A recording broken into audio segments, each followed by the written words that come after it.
Pemirsa, rotasi tanam pada lahan persawahan di wilayah Kota Gunung Sitoli sangat diperlukan untuk menjaga unsur hara bagi pertumbuhan padi pada periode tanam berikutnya agar lebih produktif.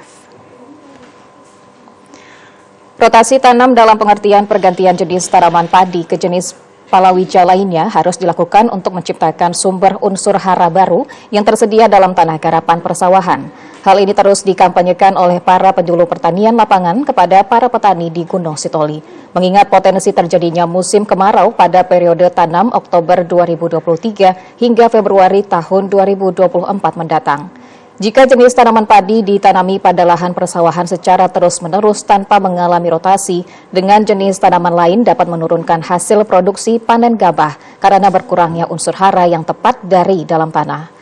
Demikian juga jika tidak diimbangi dengan kecukupan air pada masa pertumbuhan tanaman padi, jelang masa kemarau akan beresiko ancaman gagal panen. Memperhatikan hal tersebut, para petani di daerah ini telah mulai menyadari melakukan rotasi tanam di lahan persawahan periode mendatang. Kita tidak biasa dengan sistem seperti itu.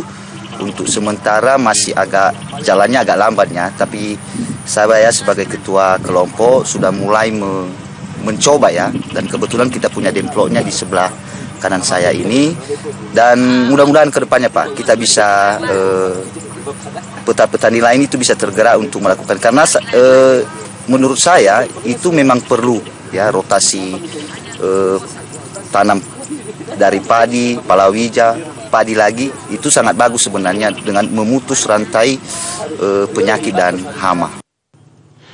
Penyuluh pertanian lapangan tidak melarang warga tani yang masih mempertahankan jenis padi pada masa tanam periode Oktober hingga Februari 2024 mendatang. Pemerintah setempat melalui Dinas Pertanian dan Ketahanan Pangan telah mulai memetakan keberadaan pengairan dan irigasi yang dinilai masih sulit mendistribusikan air secara merata pada peta lahan persawahan. Harapan kita sebenarnya dengan pemerintah bagaimana sedikit memberi perhatian kepada kegiatan-kegiatan apakah itu renovasi atau pembangunan saluran irigasi sehingga produksi petani ini semakin setiap musim tanam itu bisa meningkat, karena kondisi kita saat ini keubinan yang terakhir kita lakukan itu dia ada di 7,8. Sementara kalau kita banding dengan dataran Sumatera atau Jawa itu mereka sudah ada di 2 digit ya, bisa 10 ton ke atas. Uji coba rotasi tanam tersebut diharapkan dapat berjalan efektif sehingga masa periode tanam kedua di tahun 2024, para petani kembali pada jenis tanaman padi diyakini dapat menyumbang hasil produksi gabah mencukupi kebutuhan beras berdasarkan jumlah penduduk di daerah itu.